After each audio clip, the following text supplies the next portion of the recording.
So is the Samsung Galaxy S10 really worth purchasing in 2020 now that we have the Samsung Galaxy S20, 20 Ultra with the 100x zoom? In a word, yeah. So I'm always a big proponent that you don't need the latest and greatest technology to do anything. It's basically just there if you can afford it or if you want the newest thing. But normally, if you're looking for something that's serviceable, that's going to handle everything you can throw at it, a year before or 2 years before, technology will work just as good. So in this case, I'm taking a look at the Samsung Galaxy S10 Plus that came out a year ago and showing you that if you're looking to upgrade to a serviceable flagship without spending or breaking the bank, you definitely should take a look at the Samsung Galaxy S10 Plus. So let's kick it off by take a look at the actual design of this phone itself. It's still not an outdated design. The design of the phone is still extremely beautiful a year later. So you're basically dealing with a Gorilla Glass 5 on the back of the phone with an aluminum frame, and then you have a Gorilla Glass 6 on the front of the phone that's scratch resistant. It's an Infinity O display, Samsung's calling it, and it's just really gorgeous. It's basically an edge-to-edge display that you're looking at on this phone. No one really does it better than Samsung. This screen has a resolution of 3040 by 1440 pixels, 19.9 ratio with 522 ppi, sporting an 88.63% screen to body ratio. And one of the coolest things is that the dynamic tone mapping really delivers kind of enhanced brightness and a wide range of color gambit. Samsung worked really hard to make sure that they reduced the blue light emissions on this particular screen to make it not as harmful to eyes as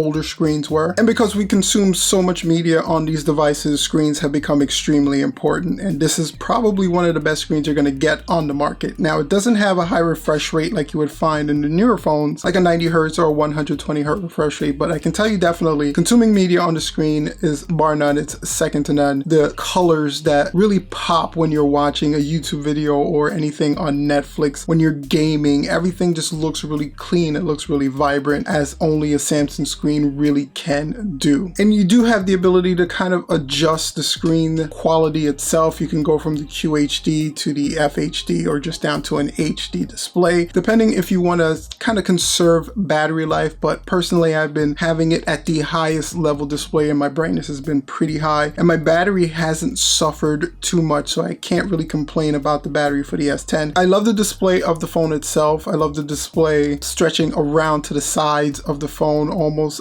bezel-less, completely bezel-less display. You get a couple of small bezels on the top and bottom of the phone itself, but for the most part, you're dealing with a full screen phone, and it comes with some problems because of that. One of the issues I've had with this phone is accidental touching, and I think the majority of people who have dealt with a curved display have dealt with some accidental touching. If you're holding the phone a certain way, you're touching the screen, and that can lead to accidentally opening things or clicking on things or touching things that you just didn't want to open or click on or touch, and that just is a product of the screen being curved the way it is. Samsung's sent out some software updates that's kind of mitigated the accidental touching, but it's not gone completely, so it's still definitely something that you're gonna have to deal with. But again, it's a nice trade-off because the screen itself is just so beautiful and the design of the phone works so well that it's a little bit forgivable in my opinion. Now, one of the coolest tech that's in this phone is the ultrasonic fingerprint scanner that's embedded underneath the actual glass of the phone itself. It works the way it's supposed to. It's not as fast as the fingerprint scanners you would have that's completely built into the phone itself. It is a little bit slower than that, but I do like it better than face unlock for either my iPhone or an Android phone. I do like a fingerprint scanner, and having it built directly into the screen is sometimes a burden and sometimes it comes in handy very well. Depending on how you're holding the phone or how your phone is placed,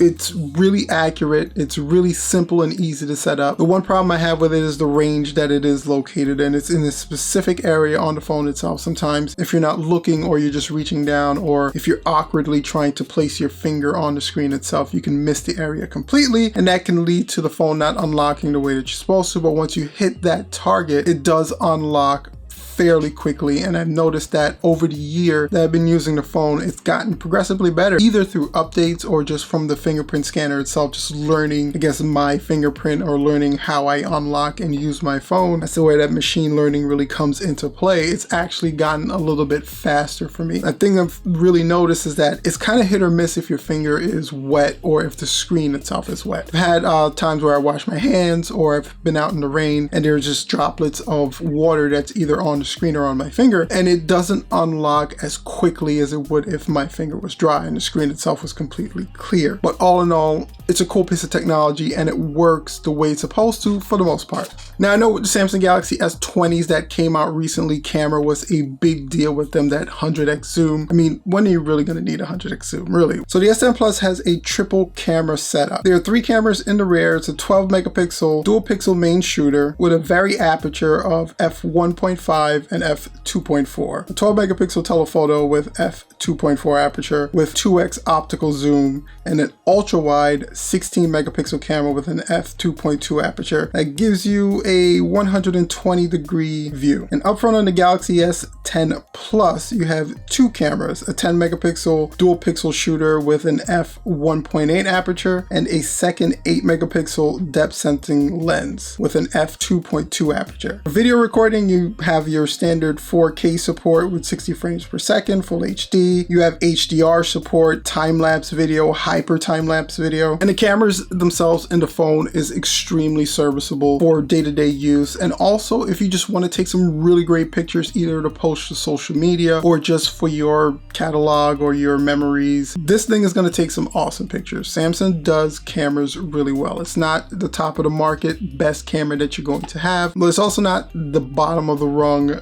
worst camera that you're going to have either. It takes some really great pictures in the daytime. What I've noticed is that the pictures are really vibrant, they're really clear, the colors really pop on them. Sometimes they do look a little bit more vivid if you're putting them next to like an iPhone that takes more natural colors. This Samsung Galaxy S10 Plus is going to give you a more vivid, blown out kind of a picture, which sometimes if you're taking pictures of things with a lot of vibrant colors can be a little overwhelming. But if you're taking pictures of things that are a little bit more muted, this can actually add some more vibrancy to the pictures and colors and give you the ability to not have to edit the photos as much, especially if you're posting them or putting them somewhere where you would normally edit them first. So I really do enjoy using the camera here. You have some really cool ability to take, again, some hyper time lapse or time lapse videos. You can do 4K videos on this. You can edit directly via the Samsung software on your phone itself. So you can do a lot of those tweaking things that you would normally do before you upload a video to make sure it's right. A lot of those things you can do directly in the Samsung software, which is definitely a benefit for this phone. And this phone's going to be able to handle a lot of those processors because it has a Qualcomm 7nm Snapdragon 855 processor with 8 gigs of LPDDR4 RAM. So the internals of this phone are up to date. It's going to handle basically anything you can throw at it. And this is where a lot of people kind of run into a bottleneck of whether they should purchase the latest and greatest technology that's currently out, or if they can settle with last year's technology, is how well is it going to perform when you throw things like newer applications at it or newer processes that have come out in the last year at it. And I can tell you that these internals are definitely up to date and can handle basically anything you can throw at it in 2020. If you're just an average user and you're not processing too much on the phone, you're not doing too much video editing, you're not doing too much photo editing, you're just doing the basic things of either surfing the internet, social media, texting, emailing, doing some YouTube video watching, or even some video recording and uploading, this thing can handle everything that you're going to do at it. If you're even an expert level person that's doing a ton of video editing, that's doing a ton of photo editing, that Snapdragon processor is going to be able to handle anything that you really throw at it. And that 8 gigs of RAM is going to make sure that the phone stays silky smooth and doesn't slow down at all. Even over the past year that I've had the phone and it's had the updates coming through it, I found no issues doing a lot of the high level stuff that I do on my phone on a day-to-day basis. The processing power behind this thing is probably more processing power than is in some laptops that are currently out right now. So it can handle just about anything you can throw at it, and it has a 4100 milliamp hour battery. I spoke about the battery life earlier. I can get about 12 hours worth of battery life still with this. It does have the fast charging, and you can do a reverse wireless charging with this device as well. I really find that it comes in handy for me because I have a lot of Bluetooth devices that I carry around with me that support wireless charging. And when you have that ability to have some of the battery life that you have in your phone siphoned off to other devices that you use throughout the day. It does come in handy, and it has a headphone jack. Yeah,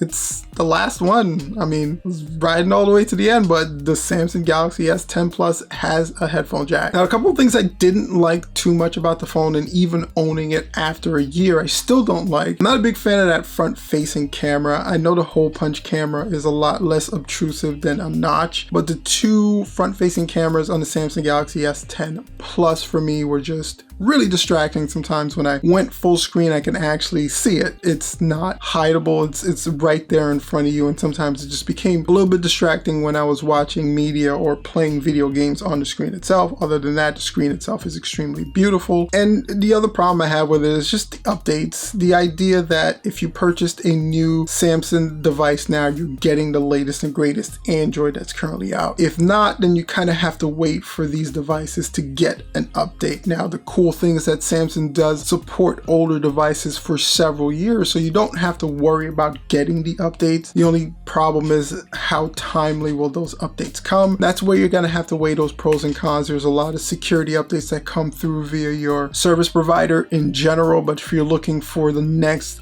best Android operating system to be downloaded to your device immediately, that's one of the drawbacks of buying an older Android phone, is that you're going to have to wait a little while before you get that update on this device. So if you guys are looking to upgrade to a Galaxy device, I definitely suggest you take a hard look at the Samsung Galaxy S10 and S10 Plus. These are two devices that came out last year that are still extremely fantastic, as we covered in this video. The internals are going to be able to handle anything you throw at it. The camera system is still top notch. The screen is beautiful. The design is beautiful. Just kind of have to worry about the updates a little bit, and if you can kind of get used to that front-facing camera, then you're really good to go. But I really do want to know what you guys are thinking. Are you looking to upgrade your phone this year? Are you looking at the Samsung Galaxy S10 or S10 Plus? Are you looking at the S20? Why? Go ahead and share that in the comment section down below. If you have any questions or comments, also share them in the comment section as well. And while you're down there, if you enjoyed the video, go ahead and hit that thumbs up. Give us a like. It definitely does help the channel. And while you're down there, hit that bell for notification and that subscribe button so you don't miss when I release some cool, helpful content like this one. Until next time, guys, you can check out some more information on the next Samsung Galaxy Note here. And this is something YouTube believes you'd enjoy watching. Thanks so much for checking out the video. And as always, stay safe and peace out.